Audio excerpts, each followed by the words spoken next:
Hello everybody, and welcome back to another video. Haven't done this in a while, so I don't know exactly where to put the microphone, so you can hear me at good volume. Sorry, it's been a minute. There's so much I could say to why, and we're not gonna get into that. Today, we are reading His Reasons. It's a Todoroki X reader fanfic by AshleyH713. This is part 42, I believe. And so this is season 4, chapter 6. They seem to have completed it, it looks like. I've looked into the, let's see, is it this? No, it is not. I'll look at it later. I'll show you guys later. They've completed the story, so all I've got to do is finish reading it. They have their final ending. I just need to get to reading it, and I am so sorry I haven't. Yeah, let's begin. Walking into the teacher's lounge, Amari narrowed her eyes before seeing a small sofa in the corner with All Might seated in one of the chairs on the right. On further inspection, he seemed to have a solemn expression on his face, with his hand touching the middle part of his forehead in anxiety. Was there something going on that she didn't know about? She felt bad about interrupting his concentration and decided to stand still, but after a few moments, the hero realized she was there, and all the worry seemed to melt off of from his face. Either that, or he was covering it up well. "Ah, young Bakugo. There you are. Sorry to call you here so suddenly. I'll try not to make it a habit." Shaking her head, the girl didn't seem bothered, although she couldn't help but notice the heavy presence around her. "No, it's okay. But if I may ask, why did you call me in here? Is everything okay?" All Might stared at her for a couple seconds, like he was searching for something before smiling back. "Oh yes, everything's quite all right. I suppose I just wanted to see how your hero training with Endeavor has been going. I know he can be very brass." This made no sense to the girl. Not once had the hero been that concerned about her. Well, except when she was made to be a criminal. Something wasn't right.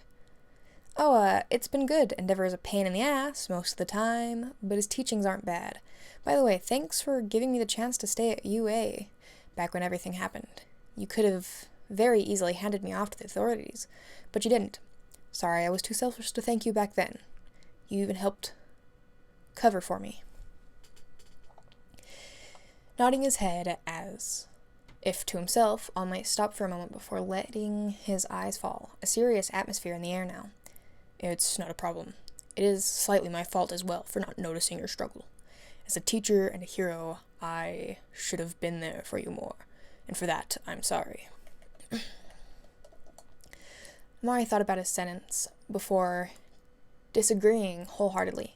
"It's not your fault, All Might, so don't beat yourself up about it. All for One is the one who messed up with my mind. It's his fault."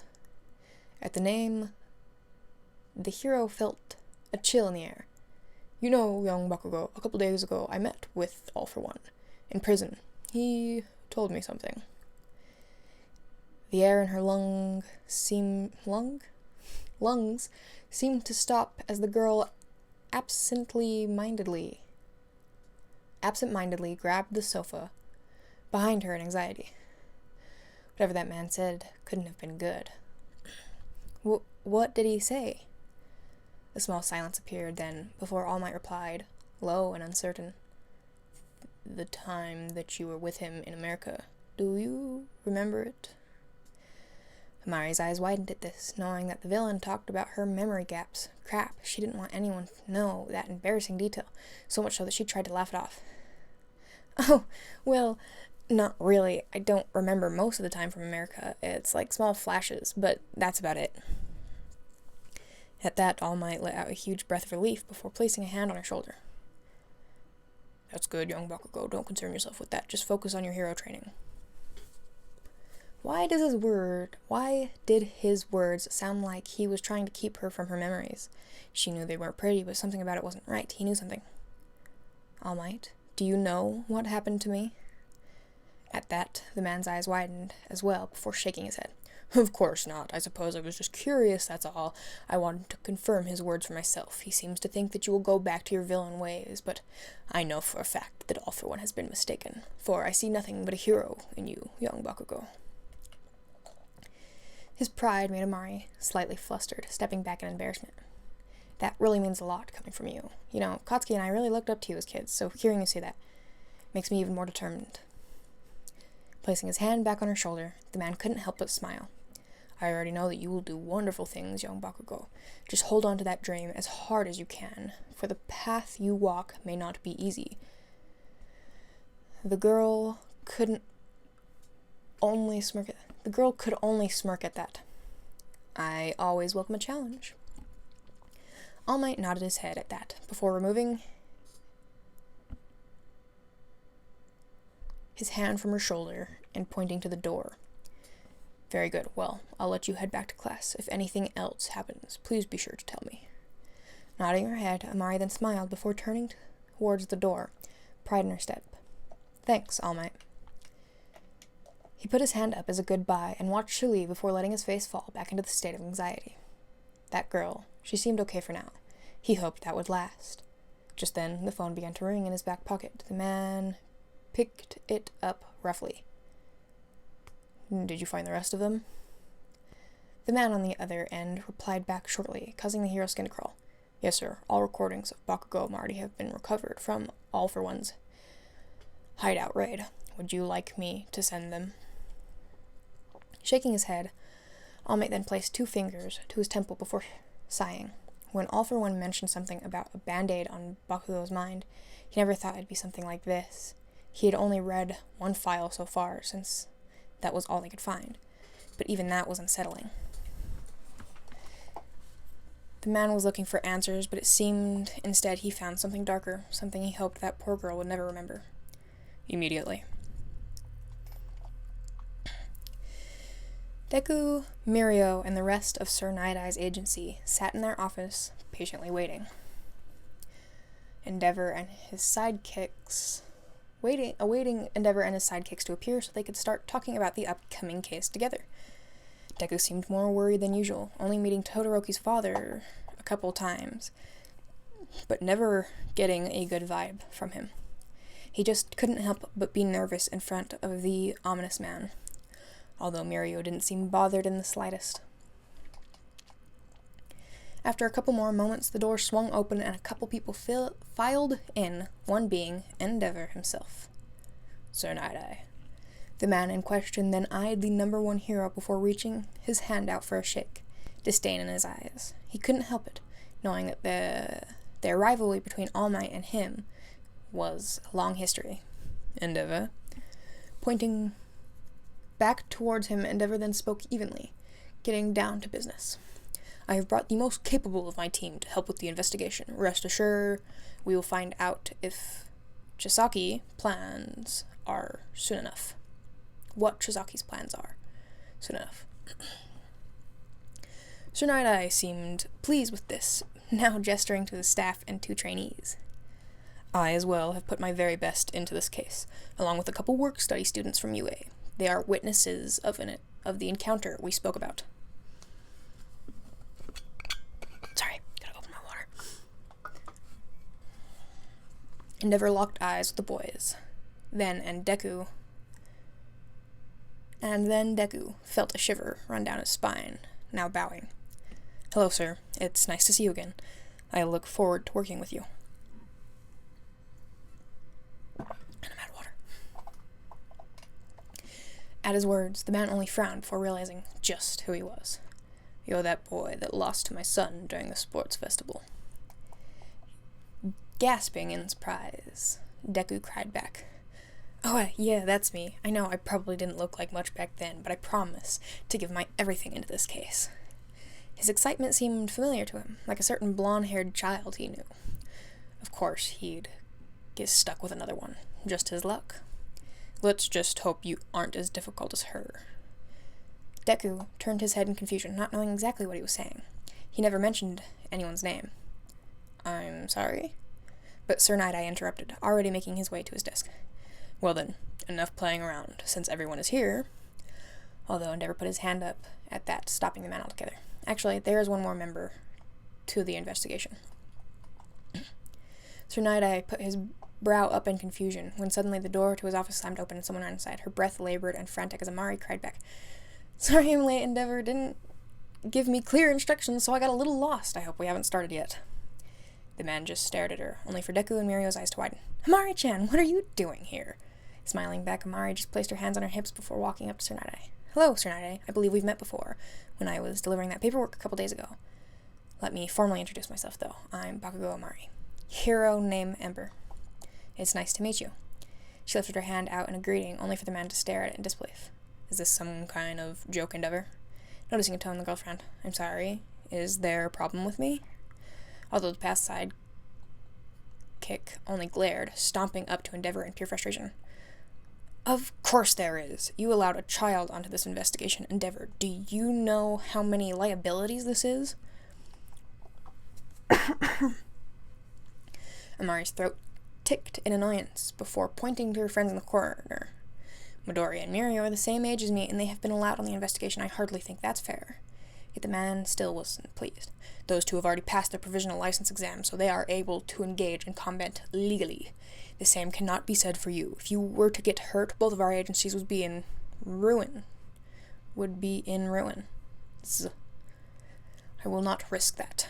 Balling her fists, Amari tried to keep her cool, knowing that Endeavor could pull her off this case any time he wanted. She needed to stay calm and level-headed, although it certainly was hard. Yet before she could speak, Endeavor beat her to it. "I take responsibility for Bakugo's safety. She requested she be put on this case, so she already knows the risk." Amari turned in disbelief at that. He was actually sticking up for her? That was certainly new. The girl didn't know how to take it. "I'm a terrible person." Shaking his head, Sir Night-Eye just rubbed his temple. "Endeavor, now is not the time for a charity case just because the girl wants to prove something foolish. I understand you like her, but there are rules." At the word charity case, Amari's eyes grew in fury, taking a step forward.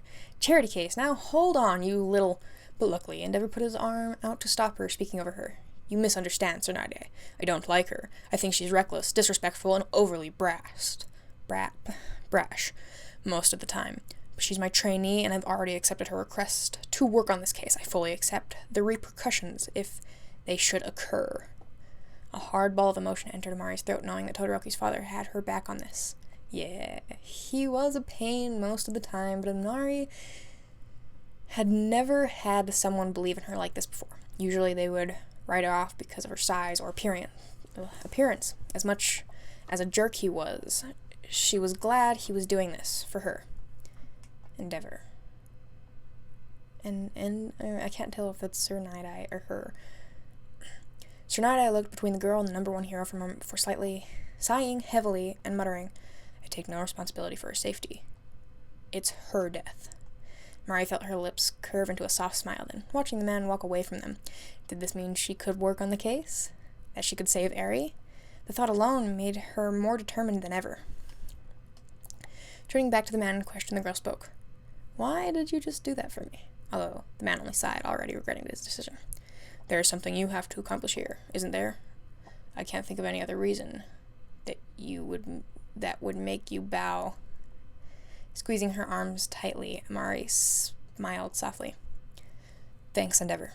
Endeavor only nodded slightly, though before replying, "Just don't make me regret my decision. I can pull you off of this case any time you act out of line. There's too much riding on this to play around, Bakugo." Understanding his words, the girl replied shortly, a newfound fire in her eyes. "I know. I don't intend to play around anyways." Bakugo and Todoroki had just returned from their mandatory extra classes just as the sun was about to set. The boys, looking even grumpier than ever, having to spend the day with each other, was starting to get on their last nerves. Walking with his hands in his pockets, Todoroki moved in front of Bakugo, only for the boy to shout back, already hurrying up to meet his pace. "Screw you, icy hot. You better walk behind me." Although Todoroki wasn't pleased, shaking his head.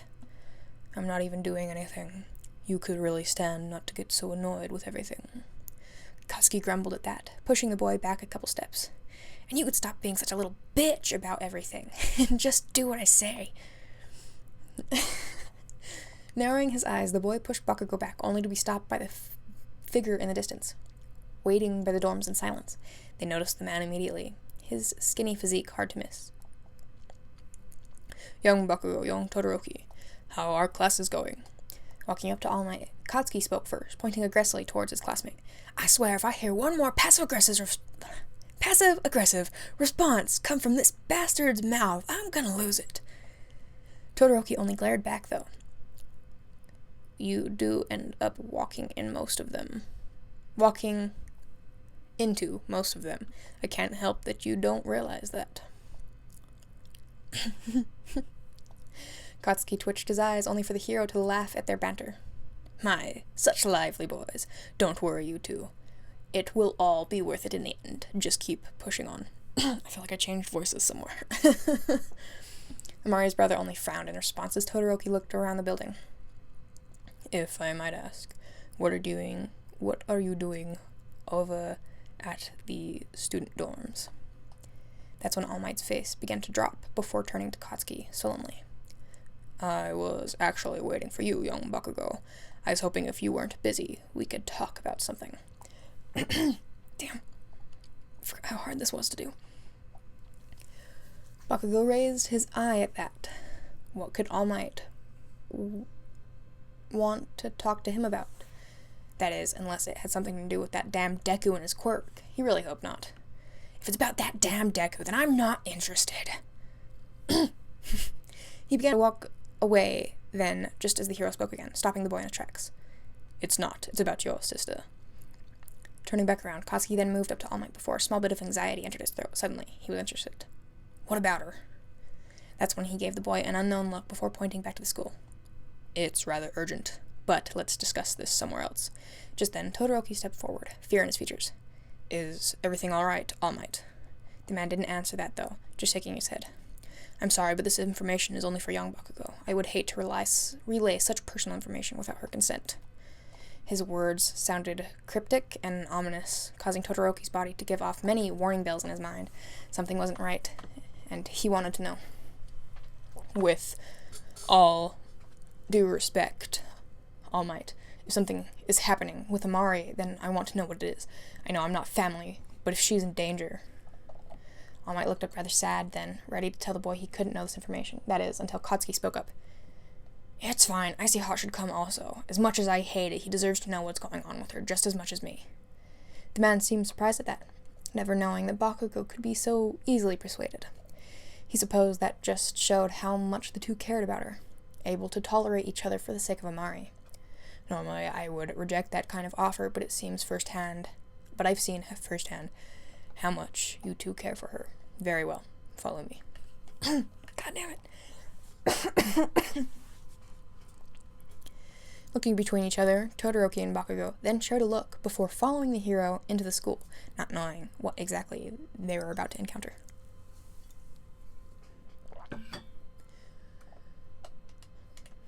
Once they reached All Might's office, the man gestured to the chairs next to him before sighing.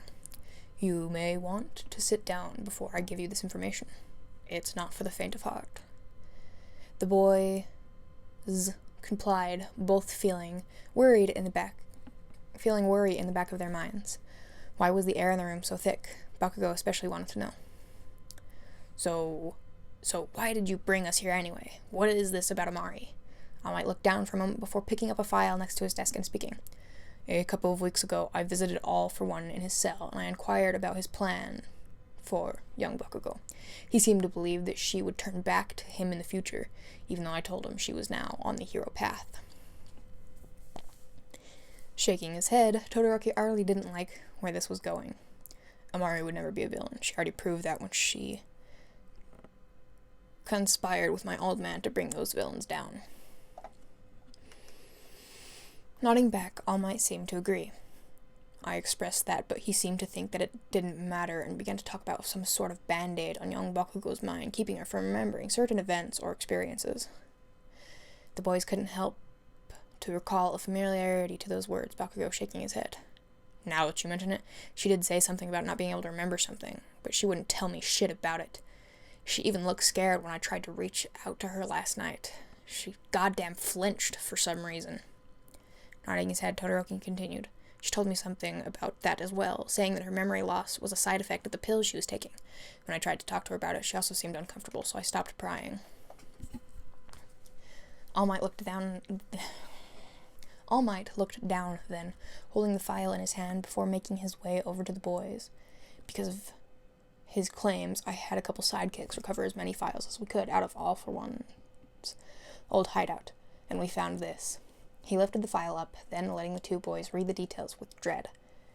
Bakugo Amari, Experiment 12. Shaking his head in disbelief, Todoroki rose from his seat first, before taking the file apprehensively. What is this? The hero's eyes fell then, speaking back small. It's the memories she forgot, all documented and explained in detail. These are things her mind doesn't want to remember. Todoroki's eyes widened at that as Bakugo ripped the file out of his hand before opening the contents and gasping in utter horror and shock. What even was this? Test 2.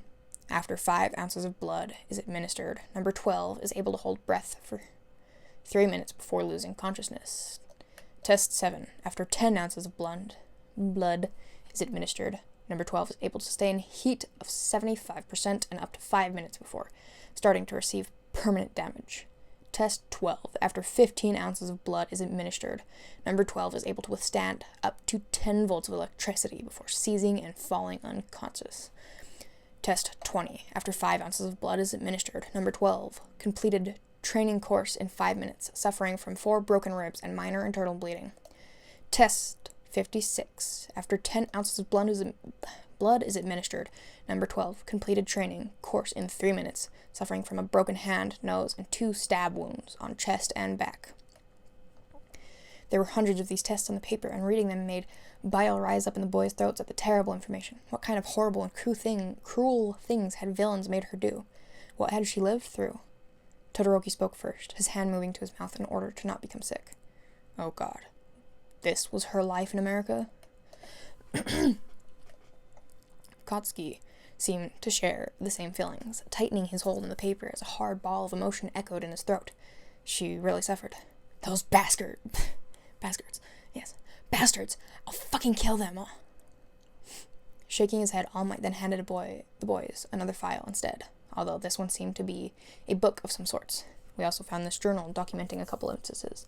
There's only a couple at the scene, though, so the others are still out there somewhere. Todoroki shakily took the book from the hero before staring at the cover for a couple moments, dreading the information that was inside, although somewhere in the back of his mind, the boy needed to know.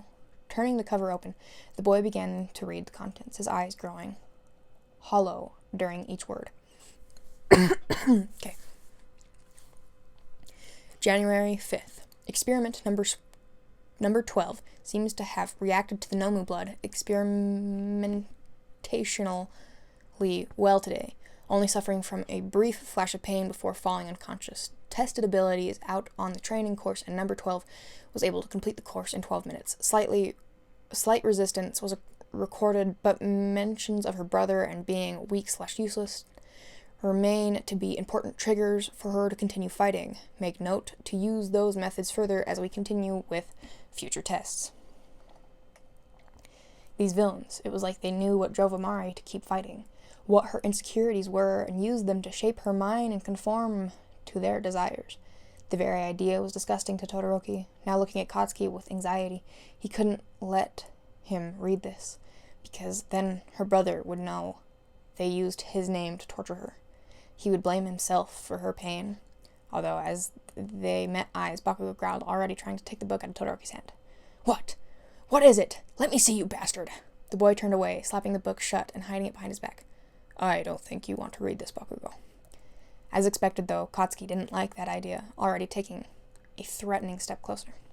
If it's about my sister, then of course I want to fucking know. Now give it here, Icy Hot, before I set you on fire! Shaking his head, Todoroki's hold tightened on the book as All Might interrupted them. I understand your concern, young Todoroki, but this is something young Bakugo needs to see in order to protect her. The boy stared down at the object before sighing heavily and handing it to Bakugo. He knew the hero was right, but it also seemed like an incredibly cruel thing to do. He already thought her condition was his fault. What was he going to do when he found out this terrible information? Katsuki roughly grabbed the book before opening up to the same page Todoroki had just read, his heart dropping into his chest all at once. These words, they couldn't be true. His sister had to live like this the entire time? At the mention of his name in the report, Bakugo felt tears well up in his eyes. Those assholes made her believe that he didn't love her, and when she came back home, he confirmed that. How could he have been so stupid, so naive? Katsuki proved her twisted mindset, one cruel world at a time. They are the reasons her brain is so fucking broken, and I helped them in their lies. I'm such a goddamn idiot.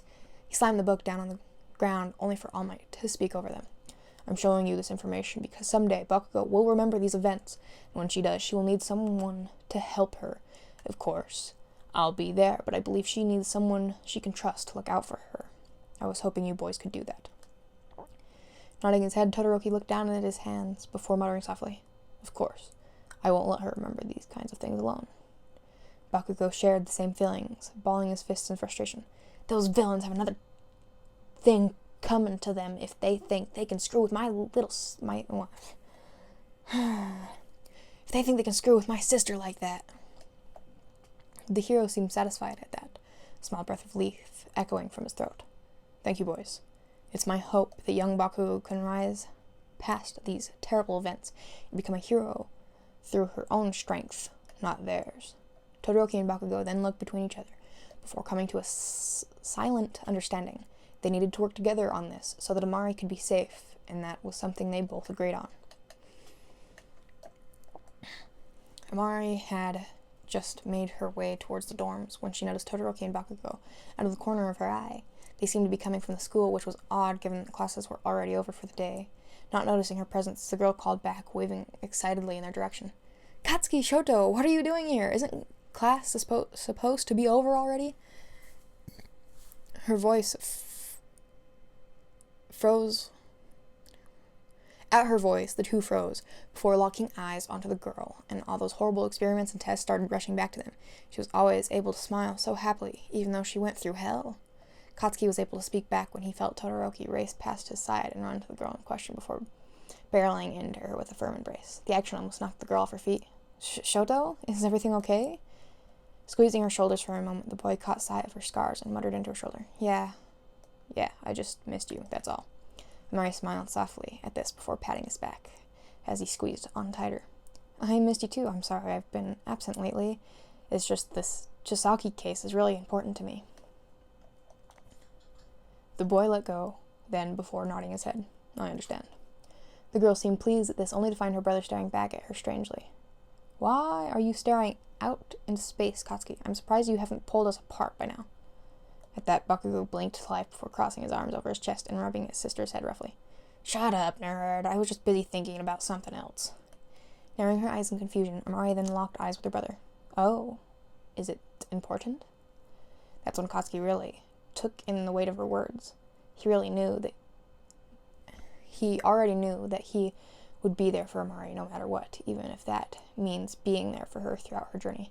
No way were those villains going to ruin her happiness. Yeah, it's the most important thing to me.